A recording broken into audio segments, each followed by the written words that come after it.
బండెక్కు. వద్దు, పర్వాలేదు. ఎక్కమంటున్నానుగా.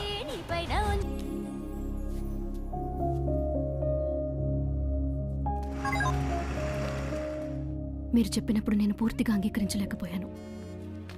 మీరు చెప్పిందే కరెక్ట్. థ్యాంక్స్. రవి గారు నమస్కారం. నేను గుర్తులేనా, విశాఖ కోఆపరేటివ్ బ్యాంక్ అసిస్టెంట్ మేనేజర్ని. సార్, మీ కోల్డ్ స్టోరేజ్ లోన్ శాంక్షన్ అయింది.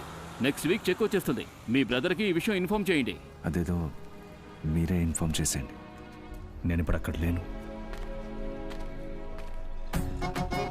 రేయ్, నా జీవితంలో ఓసీ కూడా తినదే లేదు. నన్ను ఎక్కడికి తీసుకెళ్తున్నారా? చైనా బిర్యానీ తిందామన్నా. బాగా టేస్ట్గా ఉంటుందన్నా. రేయ్ తమ్ముడు, 5 బిర్యానీలు ఇవ్వు.